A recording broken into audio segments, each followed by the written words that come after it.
Hello students, हमारा carbon and its compound chapter चल रहा था और chemical reaction of organic compound वो हमने अप्रोक्सीमेट कंप्लीट कर ली थी। Last reaction is there which is substitution reaction. हमने combustion reaction, oxidation reaction, hydrogenation reaction, जिसे एडिशन रिएक्शन भी बोला जाता है, addition of hydrogen atom by which unsaturated hydrocarbon is converted into saturated hydrocarbon. So today we have discussed the last reaction of hydrocarbon chemical reaction, substitution reaction.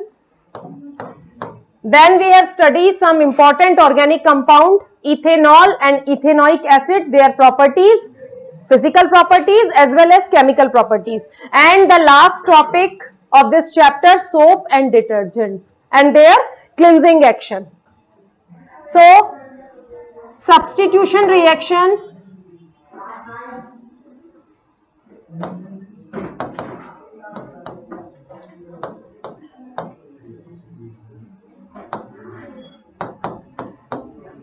Substitution reaction जैसा कि नाम से ही आपको पता चल रहा है, ये इस रिएक्शन में जो ऑर्गेनिक कंपाउंड है या जो भी हाइड्रोकार्बन है उसका हाइड्रोजन हैलोजन से रिप्लेस होता है। सो इस रिएक्शन को सब्स्टिट्यूशन रिएक्शन कहते हैं। जैसे इथेन, इसको मैं ऐसे भी लिख सकती हूं, इथेन की रिएक्शन जब क्लोरीन से हो रही है, क्लोरीन गैस, तो आपका कंपाउंड C2H5Cl प्लस HCl बनता है।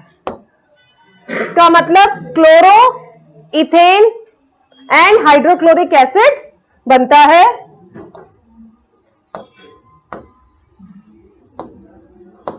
इथेन। सो ये सब्स्टिट्यूशन रिएक्शन का एग्जाम्पल है। इसका मतलब यहां पर क्लोरीन जिसने हाइड्रोकार्बन से वन हाइड्रोजन को रिप्लेस कर दिया है और क्लोरीन उसकी जगह कंबाइंड हो गया है। और अगर सिंपल वे में हम इस रिएक्शन को समझना चाहें तो आप इस तरीके से एक हाइड्रोजन यहां पर फ्री कर सकते हैं, यानी C2H56 को मैं C2H5H इस तरीके से भी लिख सकती हूं। और यहां मैंने क्लोरीन से रिएक्शन करवानी है, क्लोरीन मॉलिक्यूल को मैंने chlorine atom bonding is there. So हम अलग अलग नहीं कर रहे हैं, हम केवल इसके बीच की बॉन्डिंग बता रहे हैं और इसे खोल के लिख रहे हैं। तो chlorine atom molecule is there. So reaction किस तरीके से होती है, HCl, this Cl combined with H hydrogen, okay, and ये Cl इस हाइड्रोजन को रिप्लेस करके इसकी जगह कनेक्टेड होता है। सो हम लिख सकते हैं C2H5Cl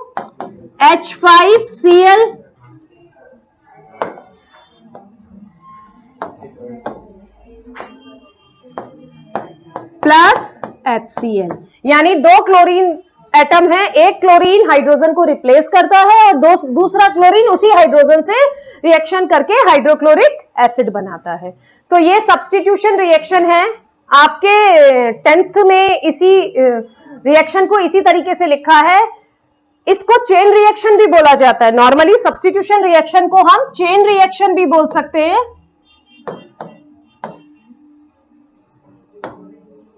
चेन रिएक्शन का मतलब है ये कंटिन्यू रहती है और तब कंटिन्यू रहती है जब तक कि सारे हाइड्रोजन क्लोरीन के थ्रू रिप्लेस नहीं हो जाते हैं। देखिए इधर, अगर मैंने ये लिखा C2 ethane plus chlorine, so substitution reaction में हाइड्रोजन रिप्लेस होगा क्लोरीन से, so chloroethane will be formed and HCl will be formed. ठीक है, इस HCl को आपको यहीं पर रिएक्शन में ये कंटिन्यू नहीं करता है। Now this compound chloroethane is formed. Now this compound again continue for the next reaction also, again the reaction with chlorine molecule। तो ये रिएक्शन तब तक कंटिन्यू रहेगी जब तक कि सारे हाइड्रोजन क्लोरीन के थ्रू रिप्लेस ना हो जाए। देखिए इधर आपको क्या करना है, एक हाइड्रोजन Cl के साथ में जुड़ेगा, हमेशा ये ध्यान रखना है, और HCl बनाना है, और एक क्लोरीन जो होगी वो रिमेनिंग जो पोर्शन होगा उसके साथ। तो अब कैसे लिखेंगे, C2H4Cl2। Cl2 क्यों, क्योंकि पहले ही क्लोरीन है, प्लस HCl, इसे यहीं छोड़ दीजिए। अब ये रिएक्शन में हम लेके चलेंगे आगे। तो एक तरीके से ये रिएक्शन तब तक कंटिन्यू होती है जब तक कि सारे हाइड्रोजन, क्लियर, सारे हाइड्रोजन इससे रिप्लेस नहीं हो जाएं, या जितने हाइड्रोजन, देख अगर हम मीथेन लेते हैं तो चारों हाइड्रोजन रिप्लेस हो जाएंगे इससे, ठीक है। हमने यहां इथेन लिया है तो जितने क्लोरीन आप लगा सकते हैं, कॉम्प्लेक्स कंपाउंड भी बन सकता है, ठीक है। सो C2H3Cl3 plus HCl, clear. Again यही रिएक्शन में पार्ट लेगा, देन क्लोरीन से इसकी रिएक्शन करवाइए, C2H2Cl4, क्लियर। नेक्स्ट रिएक्शन में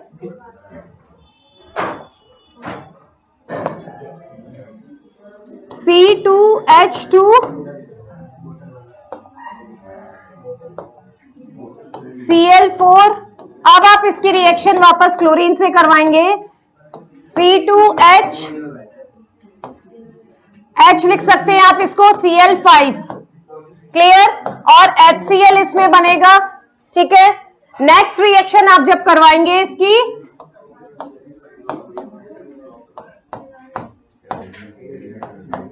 नॉर्मली हम मीथेन की रिएक्शन लेते हैं इसको शो करने के लिए, मीथेन की रिएक्शन नॉर्मली लेंगे C2Cl6 प्लस HCl, इसका मतलब सारे हाइड्रोजन क्लोरीन से रिप्लेस हो गए। अगर हम मीथेन, नॉर्मली आपका मीथेन से जो कार्बन टेट्राक्लोराइड बनता है वो आपका इसी तरीके से बनता है, ठीक है। मीथेन में सारे हाइड्रोजन जो होते हैं वो क्लोरीन से सब्स्टिट्यूट होते हैं और आपका फिर कार्बन टेट्राक्लोराइड बनता है, तो उसमें यही रिएक्शन है।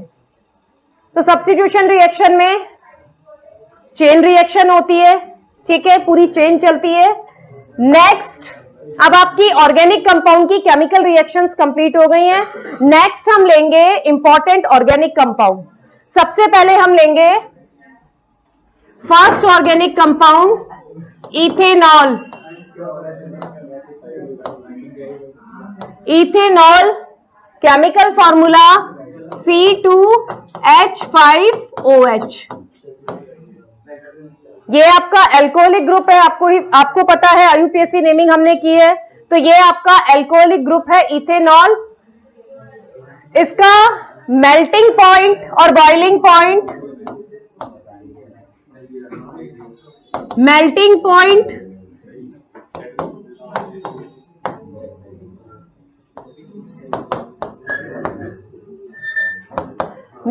पॉइंट और बॉइलिंग पॉइंट, इसका मेल्टिंग पॉइंट 156 केल्विन इसका मेल्टिंग पॉइंट है, और इसका बॉइलिंग पॉइंट 351 केल्विन इसका बॉइलिंग पॉइंट है।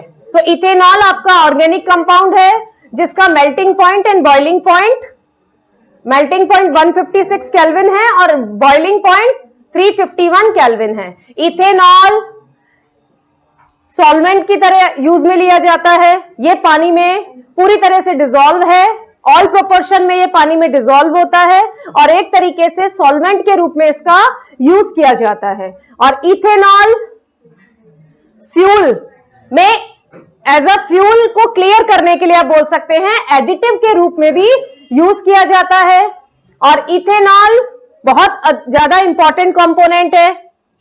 अभी पेंडेमिक सिचुएशन में आपको भी पता है, जो आप सैनिटाइजर्स वगैरह यूज करते थे उसमें भी मेजर जो कॉन्स्टिट्यूएंट है वो अल्कोहलिक ग्रुप होता है, इथेनॉल है। और जो कफ सिरप वगैरह आप पीते हैं, कफ सिरप से टिंचर, आयोडीन जो कहीं चोट लगने पर आप लगाते हैं, उसमें भी मेजर कंपोनेंट में ethanol is present. So ethanol important organic compound है। Next, ethanol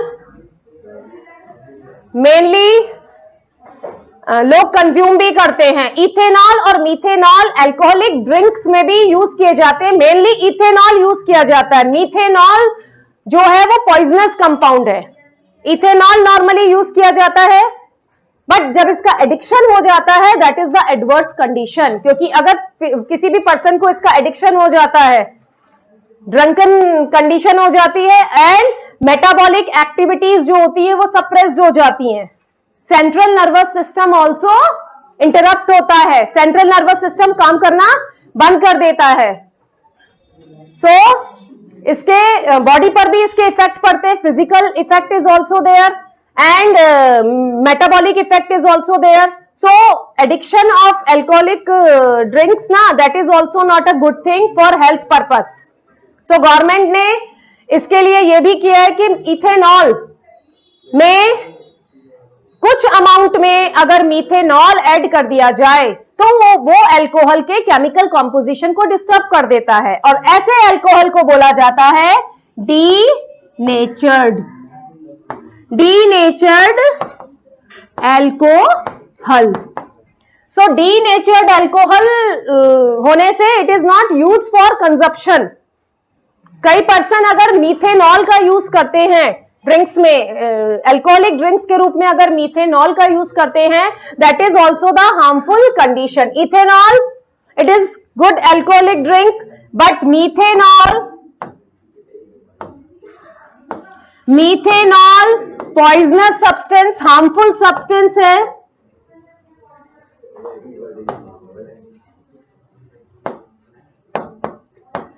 Normally methanol, what is the formula of methanol? CH3OH, methane CH4 methane. So alcoholic group हमने लगाया है, सो CH3 एक हाइड्रोजन रिप्लेस CH3OH मीथेनॉल का formula है। और methanol mainly क्या होता है? मेनली जब भी कोई पर्सन मीथेनॉल का कंजप्शन करता है, पॉइजनस ड्रिंक बोला जाता है इसको, और डेथ भी हो सकती है पर्सन की, कि जब भी कोई मीथेनॉल का कंजप्शन करता है लिवर में, it is converted into methanol. It means alcohol aldehyde में कन्वर्ट होता है, and which is responsible for coagulation of protoplasm. ये सेल की मेटाबॉलिक एक्टिविटीज को डिस्टर्ब करता है। And protoplasm, what is the meaning of protoplasm? आपको पता है the living content of the cell is known as protoplasm. तो ये प्रोटोप्लाज्म या जो भी सेल का लिविंग कंटेंट है उसको क्लॉट कर देता है, कोआगुलेट कर देता है, and it affect the physiological process of living organisms, और पर्सन की डेथ भी हो सकती है। और sometimes it's affect the optic nerve also. Optic nerve को इफेक्ट करता है और जिसके कारण ब्लाइंडनेस भी हो सकती है। So methanol consumption it is harmful drink, so it create a harmful effect of a person health. Clear? सो ये हमारा इथेनॉल का फिजिकल प्रॉपर्टीज है। नॉर्मली ये इथेनॉल वाटर में डिसॉल्व होता है, सॉल्वेंट की तरह यूज में आता है इथेनॉल। अब हम इसकी केमिकल प्रॉपर्टीज को देखेंगे। इथेनॉल की chemical properties,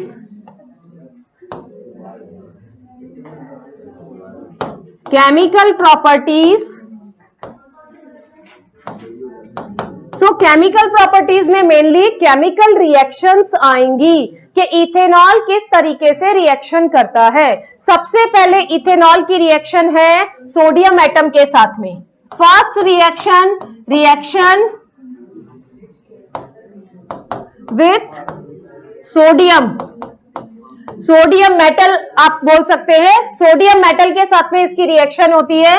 reaction with sodium metal, so ethanol Na sodium plus C2H5OH,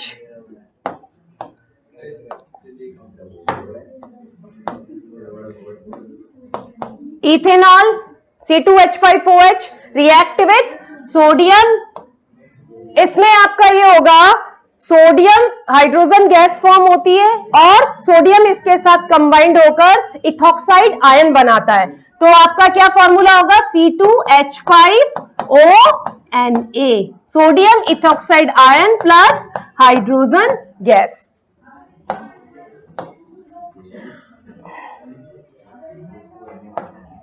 Clear? So sodium alcohol react with sodium metal and form ethoxide ion and give hydrogen gas. So this is a important chemical reaction. Okay, evolution of hydrogen gas. Metal react with, because alcohol, okay, metal react with normally with acids form this.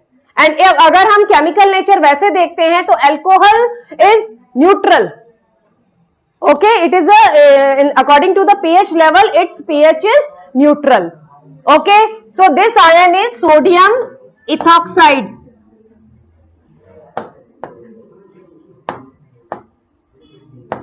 These chemical reactions are important. आपको पता होना चाहिए mainly कि अगर हम alcohol की बात कर रहे हैं, अल्कोहल की मेटल के साथ, सोडियम मेटल के साथ रिएक्शन है, because These reaction are asking in board exam. कभी भी डायरेक्ट क्वेश्चंस आते हैं लेकिन नॉर्मली आपके इनडायरेक्ट वे में क्वेश्चंस आएंगे. इस तरीके से क्वेश्चन आएंगे like substance A react with alcohol and form substance C and evolution of hydrogen gas. So identify A B C and write a reaction. Chemistry में नॉर्मली इस type के आपके क्वेश्चंस आएंगे. इसके लिए फर्स्टली आपको रिएक्शंस पता होनी चाहिए कि किस टाइप की रिएक्शंस हैं, तभी आप कर सकते हैं. सो यहां रिएक्शंस की अंडरस्टैंडिंग ज्यादा इंपॉर्टेंट है. क्लियर? सो पहली reaction, sodium react with ethanol. The second reaction which is called dehydration reaction also. Okay, dehydrogenation. Listen student, let me confirm the one thing. Dehydration means होता है वाटर मॉलिक्यूल्स का निकलना, और dehydrogenation means क्या होता है? Hydrogen का निकलना. Hydrogenation means addition of hydrogen atom in a organic compound, और dehydrogenation मतलब ऑर्गेनिक कंपाउंड से हाइड्रोजन बाहर निकल रहा है, एटम बाहर निकल रहे हैं. तो अगर हम हाइड्रोजनेशन रिएक्शन लेते हैं तो उसके थ्रू क्या होता है? Unsaturated hydrocarbon is converted into saturated hydrocarbon. अगर आपको इस चैप्टर में जो कॉमन कॉन्सेप्ट है वो क्लियर हो गए तो आप इसमें जितने भी मार्क्स का ये पोर्शन आएगा चैप्टर का आप पूरा कर सकते हैं बोर्ड एग्जाम में. सो मेनली अंडरस्टैंडिंग इंपॉर्टेंट है. डिहाइड्रेशन एंड हाइड्रेशन, जब लूज मोशन होते हैं, वॉमिटिंग होती है, तो वाटर की कमी होती है, that is known as dehydration. You understand in such a way. तो डिहाइड्रेशन मतलब losing of water from a compound, और hydration means adding a water molecule into a compound. तो यहां पर डिहाइड्रेशन रिएक्शन होती है अल्कोहल की. डिहाइड्रेशन रिएक्शन मेनली आपकी ये dehydration reaction excess amount of concentrated sulphuric acid की प्रेजेंट में होती है. 443 केल्विन टेम्परेचर इज रिक्वायर्ड. सो मैं यहां लिखूंगी C2H5OH. क्लियर? टेम्परेचर भी फिक्स है 443 kelvin, 443 kelvin and concentrated H2SO4. It means concentrated sulphuric acid की प्रेजेंस में ये रिएक्शन होती है. क्लियर? और ये डिहाइड्रेशन, यहां पर what is the use of this concentrated sulphuric acid, ये भी एक क्वेश्चन 1 मार्क में आपसे पूछा जा सकता है कि अगर इस डिहाइड्रेशन रिएक्शन में या अल्कोहल को जब आप कर रहे हैं डिहाइड्रेशन में, गर्म कर रहे हैं आप 443 केल्विन टेम्परेचर में. सो what is the use of concentrated sulphuric acid? Concentrated sulphuric acid is dehydrating agent. समझ में आ रहा है? ये रिस्पॉन्सिबल है वाटर मॉलिक्यूल्स को अल्कोहल से बाहर निकालने के लिए. Okay, now you see. अब इसको मैं सिंपल वे से आपको एक्सप्लेन कर रही हूं, बोर्ड में आपको इस तरीके से नहीं लिखना है.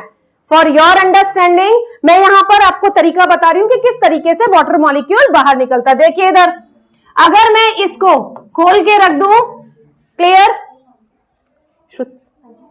अगर मैं इसको खोल के रख दूं, खोल कैसे रही हूं ताकि आपको पता चले कि वाटर मॉलिक्यूल कहां से निकला है. देखिए इधर मैंने लिखा C, मैं यहां पर H कर देती हूं, CH5 है, मैंने अभी H4 कर रखा है, ठीक है। अब ये हाइड्रोजन मैं यहां लगा देती हूँ, C2H5 को मैं इस तरीके से लिख रही हूं, देन OH। तो जब इसमें 443 केल्विन टेम्परेचर पर गर्म किया जाता है कंसंट्रेटेड सल्फ्यूरिक एसिड की प्रेजेंस में, तो क्या होता है, ये वाटर मॉलिक्यूल इसमें से बाहर निकल जाता है। Now what is this structure, आप इधर देखिए, अगर मैं इसमें से वाटर मॉलिक्यूल को बाहर निकाल दूंगी तो ये मेरा कौन सा स्ट्रक्चर क्या बन गया, what is C2H4? C2H4 is ethene. इसका मतलब क्या है, आपको ये कॉन्सेप्ट ध्यान में रखना है कि अगर हमें अल्कोहल से एल्कीन बनाना है तो हमें इसको हीट करना पड़ेगा in the presence of concentrated sulphuric acid, ताकि sulphuric acid is used as a dehydrating agent. वो अल्कोहल से वाटर मॉलिक्यूल को बाहर निकाल देगा और वाटर मॉलिक्यूल के सेपरेट होते हैं ये स्ट्रक्चर बनेगा। और अगर मैं इसको अगर खोल के लिखूं तो क्या होगा, C हाइड्रोजन कितने हैं, CH2 तो क्या होगा इसमें, और ज्यादा खोल के देखिए इधर, मैं और थोड़ा एक्सपेंड कर देती हूं। एक कार्बन के पास में 2 हाइड्रोजन है, ठीक है, ये कार्बन इधर से कार्बन से कंबाइंड है और इसके पास में 2 हाइड्रोजन है, कार्बन का ऑक्टेट कंप्लीट हो गया, नहीं हुआ ना कार्बन का ऑक्टेट। सो इसलिए कार्बन के बीच, बिकॉज आपको पता है कार्बन को 8 इलेक्ट्रॉन की जरूरत होती है अपना ऑक्टेट को कंप्लीट करने के लिए। और सिंपल वे में अगर मैं ये कहूं कि एक कार्बन से, बच्चे को सिर्फ इतना कॉन्सेप्ट ध्यान रखना है कि एक कार्बन से 4 लाइन कनेक्टेड है। What is the meaning of 1 line, sharing of 2 electron. 2 electron की शेयरिंग से जो बॉन्ड बनता है उसको हम 1 लाइन से डिनोट करते हैं, ठीक है। तो यहां पर आपको दिख रहा है कि हर कार्बन से 3 लाइन से, तो मुझे कार्बन के बीच में डबल बॉन्ड लगाना पड़ेगा। सो ये कॉन्सेप्ट आपको ध्यान रखना है। अब आपको क्वेश्चन दूसरे तरीके से भी दिया जा सकता है, जैसे आपको दे दिया how can you prepare propene from alcohol. Suppose ये वाला क्वेश्चन आपको दिया कि आप प्रोपीन को अल्कोहल से कैसे बना सकते हैं, तो आपको ये ध्यान रखना है कि यहां पर देखिए, मैंने इस रिएक्शन में C2H5 लिया है, यानी यहां पर इथेन है, इथेनॉल लिया है, 2 कार्बन वाला ऑर्गेनिक कंपाउंड है और आपका 2 कार्बन वाला ही अनसैचुरेटेड हाइड्रोकार्बन बन रहा है।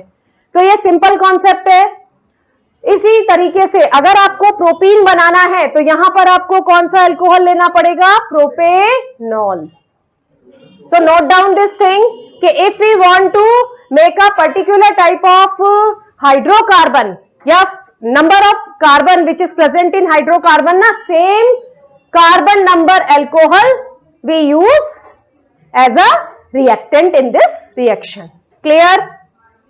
इस पर आपके क्वेश्चंस आते हैं बोर्ड में, ठीक है। अब यहां पर 2 क्वेश्चंस इस तरीके से बनते हैं, what is the use of concentrated sulphuric acid. Concentrated sulphuric acid act as a dehydrating agent which is responsible to remove the water molecule from ethanol. Clear?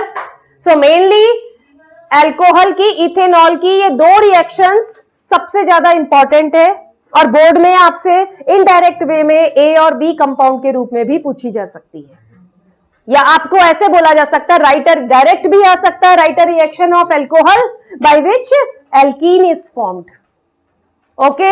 या फिर चेंज करके भी, अगर आपका यहां ब्यूटीन बन रहा है तो आपको कौन सा अल्कोहल लेना है, ब्यूटेनॉल। इट मींस जितने कार्बन का आपको एल्कीन बनाना है, आपको रिएक्शन में उतने कार्बन वाला ही अल्कोहल लेना पड़ेगा, ठीक है। तो ये हमारा फर्स्ट कंपाउंड इथेनॉल कंप्लीट हुआ। Ethanol alcoholic group is there. Next organic compound ethanoic acid. Ethanoic acid, ethanoic acid is a IUPAC naming, okay. Ethanoic acid, and what is this, ethanoic means 2 carbon is there, so you make a acid C2H5, 1 minute, You write in such a way also, no problem. CH3, because अब देखिए अगर आप C2H5 लेंगे और फिर COH, carboxylic group क्या होता है? COOH। और मैंने IUPAC नेमिंग करते वक्त भी आपको बताया था कि आपको इस कार्बोक्सिलिक ग्रुप के कार्बन को मेन चेन में काउंट करना है। तो अगर मैंने आपको इथेनोइक एसिड बोला है, इसका मतलब है 2 कार्बन है, एक तो कार्बोक्सिलिक ग्रुप में है ही, तो आपको लेना है CH3COOH। Acetic acid, what is the general name?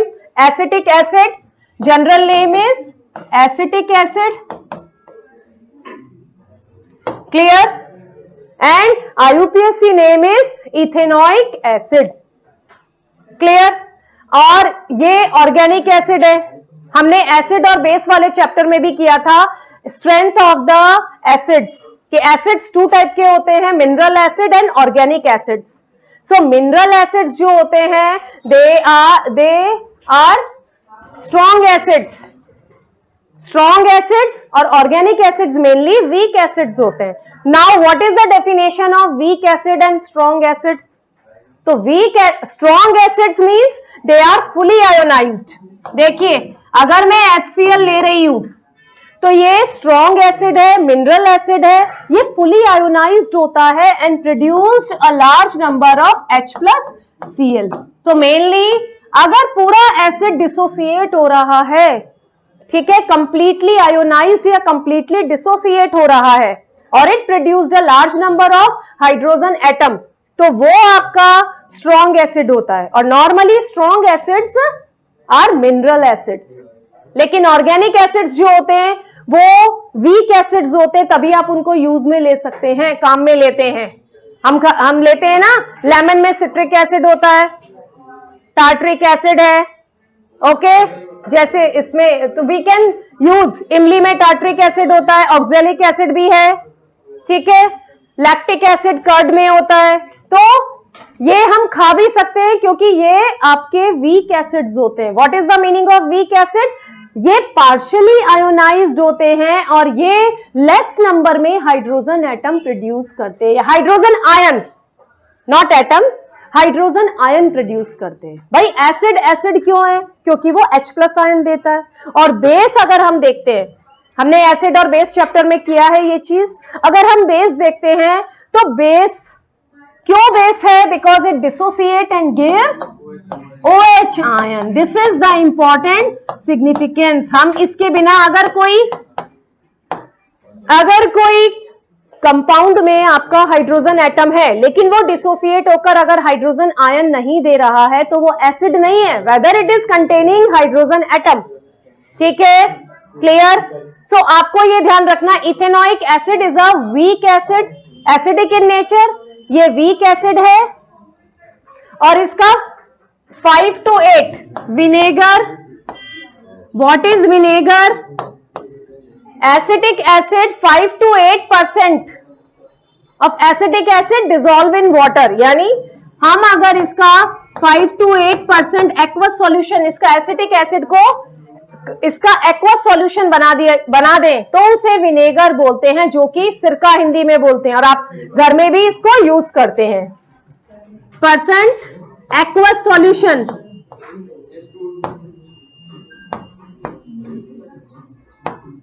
Aqueous solution of acetic acid, clear? सो ये वीक एसिड है, ऑर्गेनिक एसिड है, ये सारी इसकी मेनली प्रॉपर्टीज है। वीक एसिड है और विनेगर कहलाता है 5 to 8% aquatic solution of acetic acid, और इसको ग्लेशियर एसिटिक एसिड भी बोला जाता है। ग्लेशियर एसिटिक एसिड क्योंकि इसका मेल्टिंग पॉइंट, अभी मैं इसका बॉइलिंग और मेल्टिंग पॉइंट आपको बताती हूं। मेल्टिंग पॉइंट,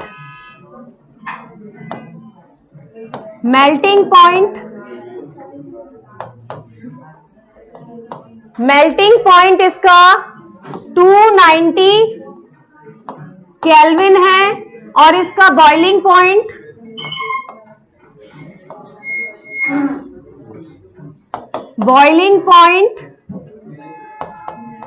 391 केल्विन है, ठीक है।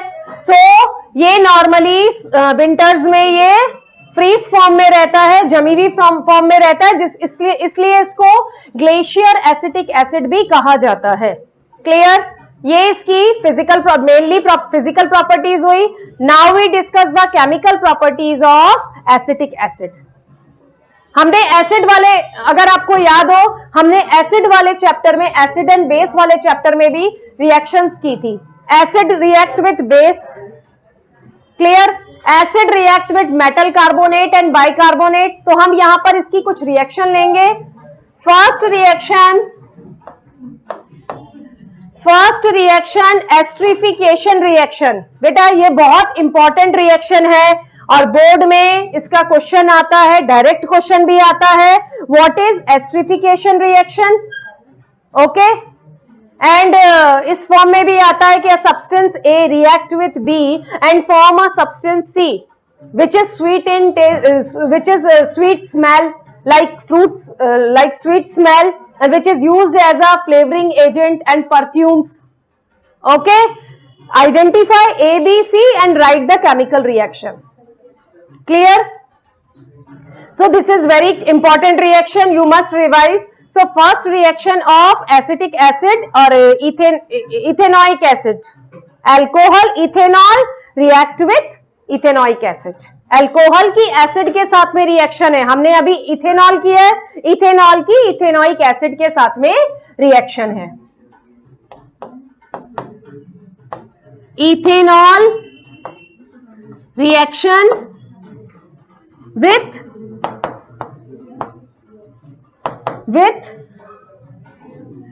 Ethanoic acid, ethanoic acid.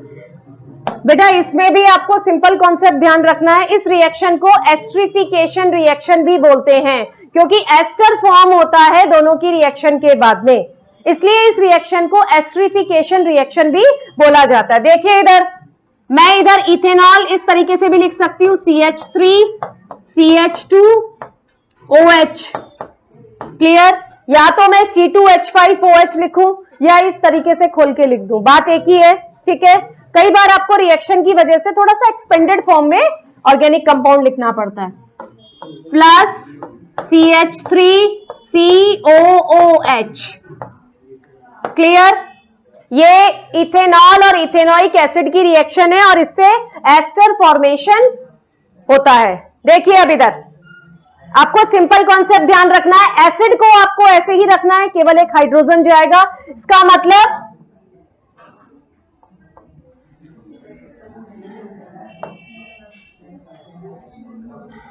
इसमें भी एक वाटर मॉलिक्यूल आपका बाहर निकलेगा। ठीक है, इसमें भी आपका एक वाटर मॉलिक्यूल बाहर निकलेगा। ओके, सो अगर इथेनॉल और एसिटिक एसिड की रिएक्शन करवाई जाती है, ठीक है, सो इसको मैं किस तरीके से लिखूंगी? और अगर देखिए इसमें यहां पर तो मैंने एसिटिक एसिड लिया है, हम इसके सोडियम का कंपाउंड भी ले सकते हैं। अगर इसकी रिएक्शन सोडियम से करवाई जाए तो सोडियम का कंपाउंड भी हम ले सकते हैं। सो आप इस तरीके से इसको लिख सकते हैं, CH3COO, it means R, CH3COO C2H5। आपको ये कॉन्सेप्ट ध्यान रखना है कि जो एसिड है, एसिड का ये वाला पार्ट आपको आगे रखना है। ओके, और ये H और OH इस तरीके से आप निकाल सकते हैं और सिंपल वे में मैं आप समझा देती हूं। देखिए इधर ये OH, ये OH और ये H, ये मिलके यहां पर वाटर मॉलिक्यूल बनाएंगे। क्लियर? सो ये आपका एस्टर फॉर्मेशन हो गया है। इस रिएक्शन को एस्ट्रिफिकेशन रिएक्शन भी बोला जाता है क्योंकि इससे जो आपका सबसे बना है ये एस्टर बना है। Clear? Okay, this is called esterification reaction. It is very important reaction for the board purpose. इसे special very important topic note कर लीजिएगा इसका, क्योंकि ये काफी आती है। What is esterification reaction? Sweet smell, fruit like sweet smell substance is formed तो automatically this ester formation will be there. So first reaction, ethanol reaction with ethanoic acid and formation of ester. This reaction is known as esterification reaction. Clear? अब esterification reaction से just opposite reaction saponification reaction भी होती है. ठीक है, अगर हम ये जो एस्टर बना है इसकी रिएक्शन NaOH के साथ में करवा दें, ठीक है. नेक्स्ट रिएक्शन इसमें आपके साथ में ही दे रखी है. Next reaction second saponification reaction. Saponification reaction ये आपकी NaOH की प्रेजेंट में सोडियम हाइड्रोक्साइड की प्रेजेंस में होगी. ठीक है, सो एस्टर हमारा बना था CH3COO C2H5. देखिए इधर प्लस NaOH. क्लियर? अब इस रिएक्शन में आपका अल्कोहल दोबारा बन जाएगा. ठीक है, देखिए इधर अगर आप ये रिएक्शन लिखते हैं CH3COO combined with sodium. Okay, so क्या बनेगा हमारा CH3COONA सोडियम इथॉक्साइड, और अगर हम कॉमन नेम लेना चाहें तो sodium acetate. Okay, plus C2H5OH. यानी ये रिएक्शन हमारी आप एक तरीके से, अगर मैं देखिए इधर मैंने आपको प्रीवियस रिएक्शन बताई थी अल्कोहल रिएक्ट विथ एसिड. ठीक है, और अब इस रिएक्शन में जब आपकी सोडियम हाइड्रोक्साइड से रिएक्शन करवाई जाती है तो आपका अल्कोहल वापस बन जाता है और ये बनेगा sodium ethoxide. Sodium ethoxide, sodium ethoxide. Clear? Saponification reaction भी इसको बोला जाता है. What is the meaning of soap formation reaction? Actually अभी नेक्स्ट टॉपिक हम पढ़ेंगे soap and detergents. So soap normally क्या होते हैं, ये पोटेशियम और सोडियम के long chain carboxylic acid compound ही होते हैं, और डिटर्जेंट्स मेनली जो होंगे वो भी सोडियम और पोटेशियम के लॉन्ग चेन्स होते हैं, लेकिन वो सल्फोनिक एसिड के कंपाउंड मेनली होते हैं. क्लियर? लास्ट टॉपिक हमारा वही है सोप एंड डिटर्जेंट, वो हम पढ़ेंगे आफ्टर द रिएक्शन. तो आपका सोडियम इथॉक्साइड यहां पर बनेगा. क्लियर? नेक्स्ट रिएक्शन, क्योंकि ये एसिड है तो ये बेस से भी रिएक्ट करेगा. नॉर्मली अगर मैं NaOH से रिएक्शन करवाऊं तो आपको भी पता है क्या बनेगा, वही है. अगर मैं यहां सीधा एसिड से रिएक्शन करवाती हूं, next reaction with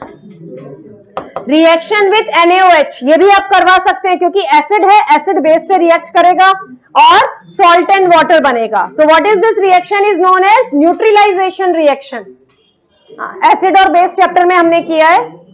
so reaction with sodium hydroxide या NaOH लिखिए इस रिएक्शन को CH3 acetic acid react with NaOH. Clear?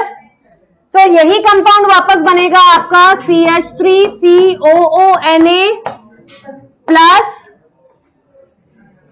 Plus water. Clear? So sodium ethoxide is formed. Okay, so ये सॉल्ट बना है, salt and water is form. तो ये neutralisation reaction भी आपको पता होनी चाहिए, स्टेप से क्वेश्चन भी पूछा जा सकता है. और अगर आप ये स्टेप से रिएक्शन है, ये सैपोनिफिकेशन रिएक्शन होती है by which soap formation will take place. Clear? इसकी लास्ट रिएक्शन है मेटल कार्बोनेट से और बाइकार्बोनेट से रिएक्शन. देखिए रिएक्शन विथ कार्बोनेट और बाइकार्बोनेट आयंस भी लिख सकते हैं आप. रिएक्शन विथ ये एसिड में, एसिड और बेस वाले चैप्टर में भी हमने ये रिएक्शन की थी. मेटल कार्बोनेट, ओके, Na2CO3, और मेटल बाइकार्बोनेट हमने लिया था sodium bicarbonate, sodium carbonate, sodium bicarbonate. ये रिएक्शन हमने उसमें भी की थी. तो reaction with metal carbonate and bicarbonate,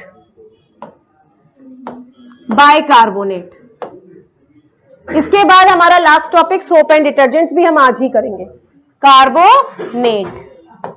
सो अब रिएक्शंस लिखिए, कंपाउंड सेम ही बनेंगे, acetic acid react with metal carbonate Na2CO3।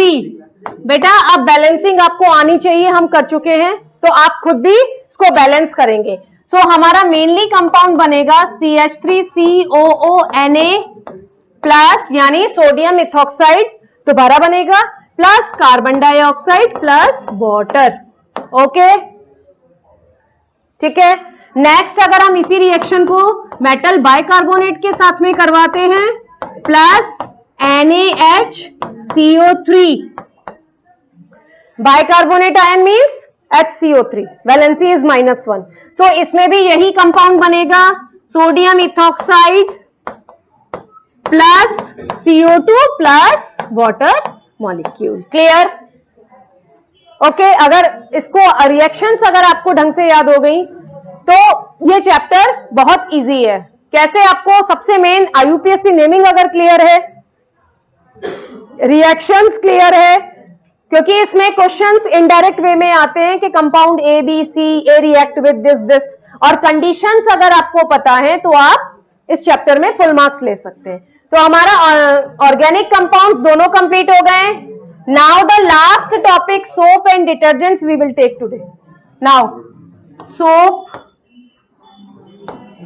And ये भी बहुत इंपॉर्टेंट ये टॉपिक है, इस पर कई बार क्वेश्चंस आते हैं। एक्सप्लेन सोप एंड डिटर्जेंट्स, या what is the cleansing action of soap, explain the cleansing action, what is micelle formation, इस टाइप के क्वेश्चंस आते हैं। सोप एंड डिटर्जेंट्स,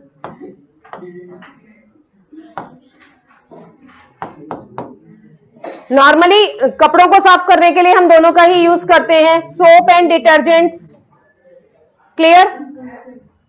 सोप और डिटर्जेंट्स इन दोनों में डिफरेंस होता है। सोप आप नॉर्मली जो वाटर होता है ना आपका, दो टाइप का, हार्ड वाटर भी बोल सकते हैं, एक सॉफ्ट वाटर होता है। हार्ड वाटर जो होता है उसमें कैल्शियम और मैग्नीशियम के सॉल्ट की परसेंटेज ज्यादा होती है, या वो ज्यादा होते हैं। Mainly soap and detergents cleansing action में काम में आते हैं। अगर कहीं कपड़ों में गंदगी लग रही है, सपोज ऑयल का पैच लग गया है, तो किस तरीके से आप वो पैच है, ऑयल पैच है, या कोई भी गंदगी को कपड़ों से किस तरीके से रिमूव करेंगे। ठीक है। सो सोप एंड डिटर्जेंट्स दोनों ही क्लिंजिंग एक्शन में काम में लिए जाते हैं।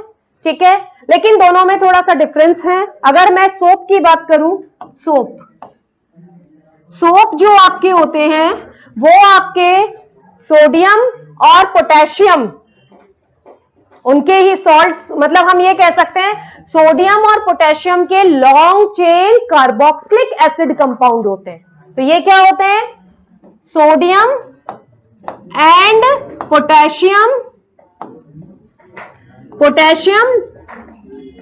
लॉन्ग एटम के लॉन्ग चेन कंपाउंड होते हैं।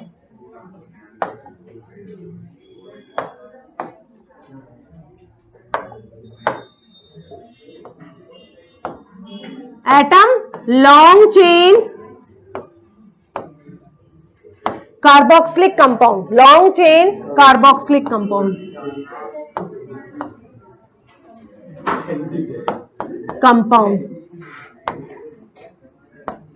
क्लियर? तो अगर मैं इसका जनरल फॉर्मूला लिखूं, देखिए इधर, और इसमें लॉन्ग चेन RCOONA, देखिए इधर, अगर मैं एक जनरल फॉर्मूला लिखती हूं सोप मॉलिक्यूल का, तो उसमें लॉन्ग चेन कार्बोक्सिलिक कंपाउंड और सोडियम या पोटेशियम सॉल्ट होता है। क्लियर? इसमें देखिए इधर, अगर मैं एक एग्जांपल लिखूं sodium stearate, sodium stearate soap का ही एग्जांपल है। फर्स्टली हम वो देख लेते हैं। Sodium stearate, STEARET, stearate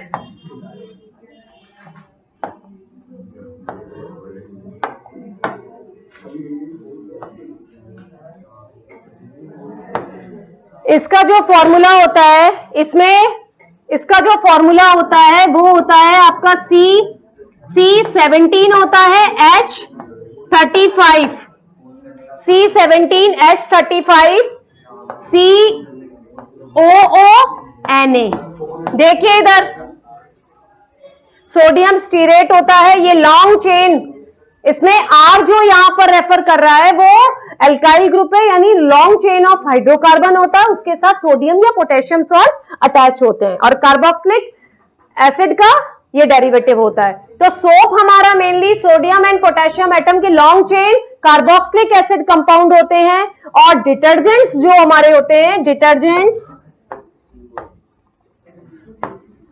detergents mainly होते हैं, जैसे अगर एक डिटर्जेंट का एग्जांपल लिखो, डिटर्जेंट्स हमारे सल्फोनिक एसिड के कंपाउंड होते हैं, ये लॉन्ग कार्बोक्सिलिक एसिड के कंपाउंड होते हैं, और डिटर्जेंट्स हमारे और होते यही सोडियम और पोटेशियम, इन्हीं के कंपाउंड होते हैं sulphonic acid, long chain sulphonic acid compound होते हैं। जैसे मैं एक एग्जांपल लूं, sulphonic clear, sulphonic acid compound होते हैं, क्लियर, ओके। और जो सोप होते हैं वो नॉर्मली नेचुरल होते हैं, डिटर्जेंट्स आर्टिफिशियल होते हैं। इनमें कुछ डिफरेंस भी आपसे पूछ लिए जाएंगे कि what is the difference between soap and detergents, तो आपको ये डिफरेंस भी पता होने चाहिए।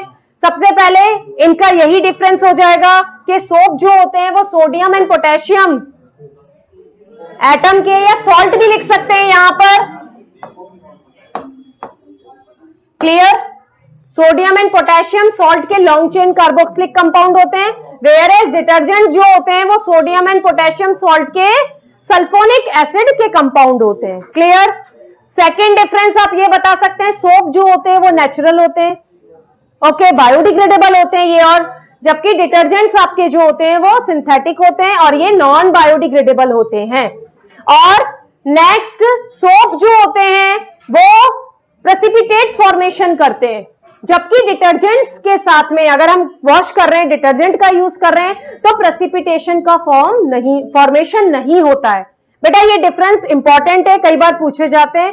और सोप जो होता है वो सॉफ्ट वाटर में एप्लीकेबल होता है, जिसमें कि मैग्नीशियम और कैल्शियम के सॉल्ट कम अमाउंट में होते, वेरी लेस होता है, नहीं तो वो हार्ड वाटर में वो स्कम फॉर्मेशन करता है, स्कम इनसॉल्युबल सब्सटेंस फॉर्मेशन करता है।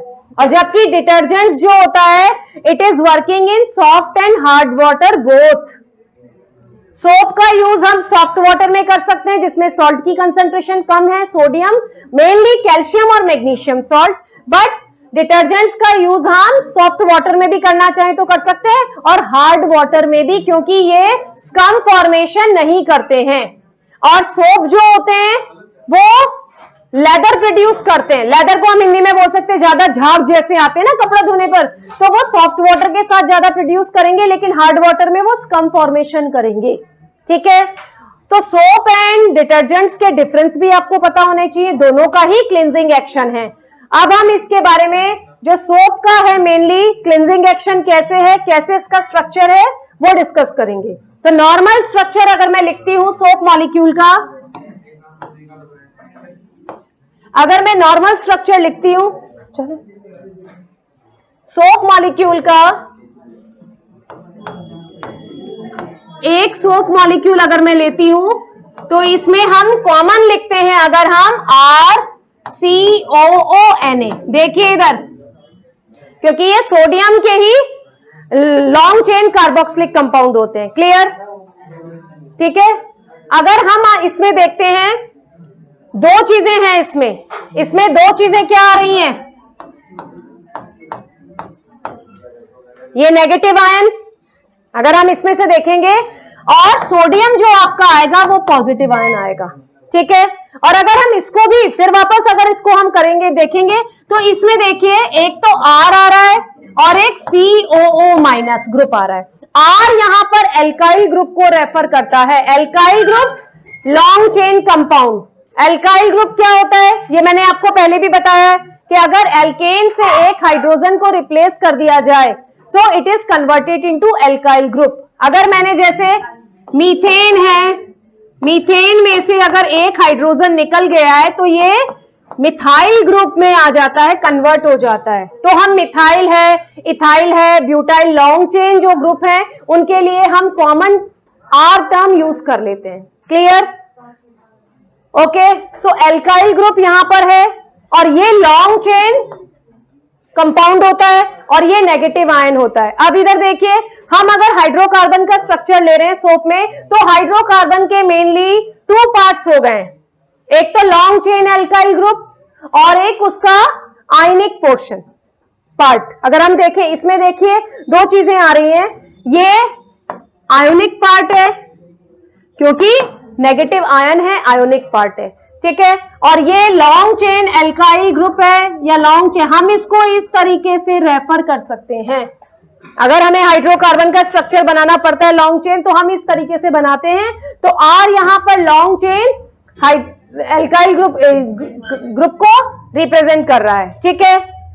और अगर हम इसको, ये आपका आयोनिक पार्ट है, ये नॉन आयोनिक पार्ट है, ठीक है, क्लियर। तो ये आयोनिक पार्ट जो होता है वाटर, अगर देखिए कपड़े धोने के लिए हम पानी का यूज करेंगे, ठीक है, तो जब भी कोई ऐसा कपड़ा है जिसमें कोई ऑयल के दाग लग गए या कोई और तरह की गंदगी है, उस गंदगी को निकालने के लिए, उस डर्ट को रिमूव करने के लिए हम पानी में उसे वॉश करेंगे, फिर सोप का यूज करेंगे। तो वाटर मॉलिक्यूल की रिएक्शन पर भी डिपेंड करता है, ठीक है। तो ये वाला पोर्शन जो होता है ये नेगेटिव है, वाटर भी आयनिक कंपाउंड है, इसलिए ये हेड पोर्शन कहलाता है and it is hydrophilic in nature. Clear? ये कई बार आपसे पूछा जाता है कि किस तरीके से सोप मॉलिक्यूल का स्ट्रक्चर है। ये मैं आपको सोप मॉलिक्यूल का स्ट्रक्चर बता रही हूं कि किस तरीके के पार्ट होते हैं, which part is hydrophobic in nature, which part in hydrophilic. तो सोप मॉलिक्यूल में अगर मैं नॉर्मल ऐसे लिखूं, सोप मॉलिक्यूल में ये 2 पार्ट होते हैं। अब देखिए इधर, ये वाला पार्ट जो होता है ये आयोनिक पार्ट होता है, इसे हेड बोलते हैं, और ये हाइड्रोफिलिक इन नेचर होता है, यानी वाटर मॉलिक्यूल की तरफ अट्रैक्ट होता है। क्लियर?